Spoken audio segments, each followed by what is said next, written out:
শুধু এতটুকু বলবো, যে খায় যে দেয়, যে সাক্ষী থাকে এবং যে লিখে রাখে, উভয়কেই, এই 4 শ্রেণীর মানুষকেই নবী সাল্লাল্লাহু আলাইহি ওয়াসাল্লাম সমান অপরাধী বলেছেন। পুরো সিস্টেমটার মধ্যে এগুলো পড়ে যাবে। এমনকি যদি দেখেন আমি খাচ্ছি না, একটা ফ্ল্যাট বাসায় ভাড়া আছে, এই বাসা যে করেছে সে সুদের লোন নিয়ে করেছে, আমার ভাড়ার টাকা থেকে সে লোন শোধ করে, পরোক্ষভাবে আমিও সুদের সাথে জড়িত আছি। এটা সেই যুগ যেখানে আপনি বেঁচে থাকতে চাইলে পারবেন হয়তোবা, যদি আপনার তাকওয়া অনেক উঁচু লেভেলের হয়, কিন্তু ধুলি কণা আপনার গায়ে লাগবেই, আপনি বাঁচতে পারবেন না। তৃতীয় সমস্যা ছিল মাদক। আইয়ামে জাহিলিয়াতের তৃতীয় সমস্যা ছিল মাদক। এখনকার বিশ্বের দিকে আপনি তাকান, আপনি দেখবেন ম্যাক্সিমাম যুব সমাজ এই সমস্যায় নিপতিত আছে না? সেম সমস্যা। চতুর্থ সমস্যা ছিল নারীর অবমাননা। এটা সম্পর্কে বলার আমার কোনো প্রয়োজন নাই, যথেষ্ট বলেছি এই পর্যন্ত। আমি নারীকে যেভাবে আজকে আমরা পণ্যের ন্যায় ব্যবহার করছি, এটা আইয়ামে জাহিলিয়াতের সেই বন্যতাকেও হার মানিয়েছে। 5 নম্বর সমস্যা ছিল গোত্রীয় দ্বন্দ্ব, গোত্রীয় রক্তক্ষয়ী সংঘাত। এটা এখন বৈশ্বিক রূপ নিয়েছে। ধর্মের মধ্যে সংঘাত, পলিটিক্সের সংঘাত, বিশ্বের দেশগুলোর মধ্যে সংঘাত। এই যে এখন একটা নতুন সংঘাত চলছে, আল্লাহ জানে এটার মোড় কোন দিকে যাবে। যদিও এতটুকু মনে রাখবেন, বিশ্বের একটা শক্তি চায় যে বিশ্বে একটা পারমাণবিক যুদ্ধ হোক। তারা খুব করে চাচ্ছে বিশ্বে একটা পারমাণবিক যুদ্ধ হয়ে যাক। তাদের উদ্দেশ্য সফল হবে, বড় বড় পরাশক্তিরা একে অপরের সাথে মারামারি করে ধ্বংস হয়ে যাবে, প্রচুর মানুষ মারা যাবে, এবং তারা নতুন রুলিং স্টেট হিসেবে বিশ্বে আত্মপ্রকাশ করবে। একটা অংশটা চাচ্ছে, সেটা কারা আস্তে আস্তে বুঝতে পারবেন ইনশাআল্লাহ তাআলা। এই 5টা ছিল মৌলিক সমস্যা। এখন আপনি আপনার সমাজ এবং বিশ্বের দিকে তাকিয়ে দেখেন এই 5টা সমস্যা আছে কি নাই? আছে। এরকম একটা যুগে জন্ম নিয়েছেন প্রিয় নবী মুহাম্মদুর রাসূলুল্লাহ সাল্লাল্লাহু আলাইহি ওয়াসাল্লাম। এরকম সমাজে থেকেও তিনি কখনো পাপের ধার কাছেও যান নাই। বলেন সুবহানাল্লাহ। এরকম একটা সমাজে থেকেও যখন তিনি নবী হননি, তখনও পাপের ধার কাছেও তিনি যান নাই। তিনি কখনো শিরক করেননি, কখনো মূর্তি পূজা করেননি, কখনো রিবা খাননি, আর বাকি বিষয়গুলো ধার কাছেও যাননি। বরং তিনি হিলফুল ফুজুর তৈরি করেছিলেন যাতে করে সমাজের এই অসঙ্গতিগুলো দূর করা যায়। এটা তো আপনারা জানেন। এরপর তিনি নবী হলেন 40 বছর বয়সে। প্রথম কোন আয়াত নাজিল হয়েছিল?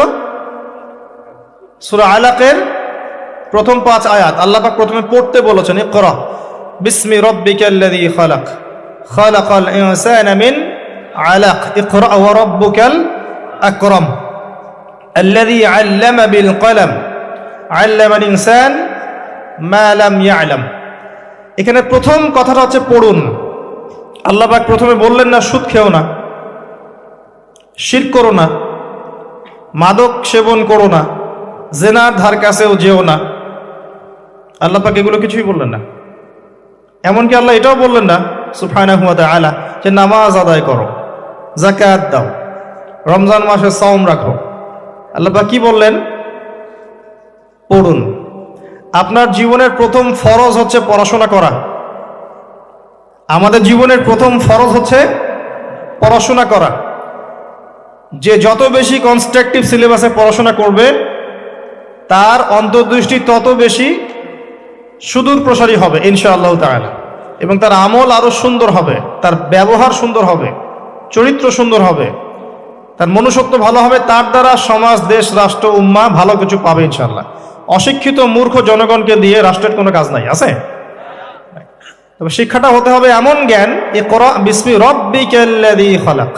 পড়ুন আপনার সেই রবের নামে যিনি আপনাকে সৃষ্টি করেছেন।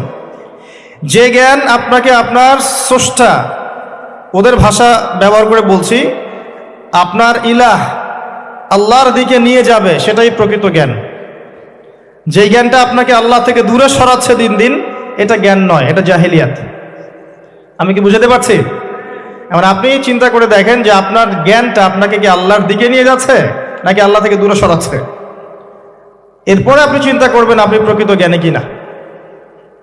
কেউ যদি অক্সফোর্ড, কেমব্রিজ, হার্ভার্ড থেকে পাশ করে আসে, এসে বলে যে পর্দা এটা সেকেলে প্রথা, ওই যুগে চলতো এই যুগে চলে না, এই ব্যক্তিকে আমরা জ্ঞানী বলতে পারি না। কেউ যদি বাইরে থেকে বড় ডিগ্রি এসে বলে যে ইসলাম আসলে এই যুগে চলে না ওই যুগে চলতো, সুদের মধ্যেই আছে অগ্রগতি আর প্রগতি, ফ্রি মিক্সিং ভালো জিনিস, ছেলে মেয়ে একসাথে পথ চলবে, খারাপ কিছু না, মাদকদ্রব্য খাওয়াই যায়, মানুষ মাদকদ্রব্য খেলে ভালো কাজ করার উৎসাহ পাবে, সমকামিতা একটা বাক স্বাধীনতা, ব্যক্তি স্বাধীনতা, এরকম কথাবার্তা যদি কেউ বলে বা আল্লাহর হালালগুলোকে হারাম করে দেয়, হারামগুলোকে হালাল করে নেয়, এই ব্যক্তি বা এই সম্প্রদায়কে আমরা জ্ঞানী বলতে পারি না। কারণ তাদের জ্ঞান তাদেরকে আল্লাহ থেকে দূরে সরিয়ে দিয়েছে। ইকরা বিসমি রব্বিকাল্লাযী খালাক, পড়ুন আপনার সেই রবের নামে যিনি আপনাকে সৃষ্টি করেছেন। খালাকাল ইনসানা মিন আলাক, যিনি মানুষকে সৃষ্টি করেছেন জমাট বাঁধা রক্তপিণ্ড থেকে। ইকরা ওয়া রব্বুকাল আকরাম, পড়ুন আপনার রব মহামান্বিত।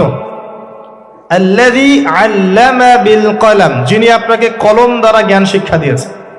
মানুষ জ্ঞান অর্জন করতে পারেনি, প্রথমে আল্লাহ মানুষকে জ্ঞান শিখিয়েছেন। এটাকে বিশ্বাস করেন? ওয়াল্লামা আদামাল আসমাআ কুল্লাহা, আমি আদমকে সমস্ত নাম শিক্ষা দিয়েছি। কে শিক্ষা দিয়েছেন? আদম আলাইহিস সালামের কি জ্ঞান ছিল?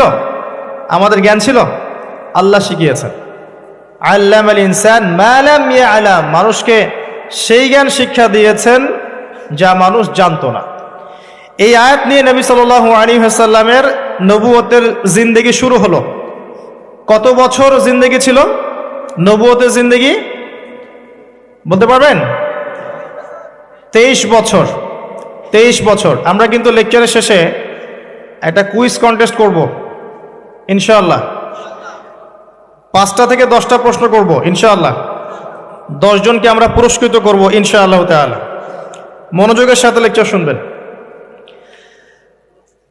এরপর নবী সাল্লাল্লাহু আলাইহি ওয়াসাল্লামের নবুয়তের জিন্দেগি শুরু হলো। 23 বছর। কত বছর? তার মধ্যে প্রথম 13 বছর হচ্ছে মক্কায়, আর পরের 10 বছর কোথায়? মদিনায়। খুব সংক্ষিপ্ত আকারে বলছি, প্রথম 3 বছর নবী সাল্লাল্লাহু আলাইহি ওয়াসাল্লাম গোপনে দাওয়াত দিয়েছেন। কিভাবে? একদম গোপনে গোপনে। প্রথমে বাড়ির লোকজনকে, তারপর নিকট আত্মীয় যারা তাদেরকে, তারপর যাদের সাথে সম্পর্ক ভালো ক্লোজ তাদেরকে, এরপর আস্তে আস্তে আমভাবে। এটাই দাওয়াতি কাজের সুন্নাহ। এরপর 4র্থ থেকে 10ম এই সময়টুকুতে তিনি প্রকাশ্যে দাওয়াত শুরু করেছিলেন। তার সম্প্রদায়কে দাওয়াত দিলেন, যারা তার কথা বিশ্বাস করলো না, বেশিরভাগ মানুষই কুফরি করলো, বরং তারা ইসলাম যারা কবুল করেছে এদের উপরে নির্যাতন শুরু করলো। নির্যাতনের মাত্রা দিন দিন বাড়তে থাকলো। যখন হামজাহ এবং ওমর রাদিয়াল্লাহু আনহুমা তাদের মতো কিছু সাহাবী ইসলাম কবুল করলেন, ইসলাম তখন শক্তিশালী হওয়া শুরু করল। তারপরেও নির্যাতনের মাত্রা বাড়তে থাকলো। এক পর্যায়ে সাহাবীরা হিজরত করলেন আবিসিনিয়ায়। কোথায়? আবিসিনিয়ায়। প্রথম হিজরত মদিনায় হয়নি, প্রথম হিজরত আবিসিনিয়ায়। এটা হচ্ছে ইথিওপিয়ার পাশে, এখনকার মানচিত্রে ইরিত্রিয়া নামে একটা জায়গা আছে। দেখেছেন কখনো? বিশ্বের ম্যাপ দেখেছেন কখনো? বিসিএস কোচিং যারা করছেন তাদের তো জানার কথা। এই ইরিত্রিয়া ছিল সেই জায়গা যেখানে হিজরত করেছিলেন সাহাবীরা। সেখানে একজন বাদশাহ ছিলেন, তার নাম বাদশাহ নাজাশী। তিনি একজন খ্রিস্টান ছিলেন, কিন্তু ভালো খ্রিস্টান ছিলেন, সৎ। তিনি মুসলিমদেরকে আশ্রয় দিয়েছিলেন এবং তার রাজ্যে মুসলিমরা নিরাপদে ছিল, বসবাস করেছে দীর্ঘদিন। পরবর্তীতে এই বাদশাহ নাজাশী ইসলাম কবুল করে মুসলিম হন। মারা গেলে নবী সাল্লাল্লাহু আলাইহি ওয়াসাল্লাম তার গায়েবানা জানাজার নামাজও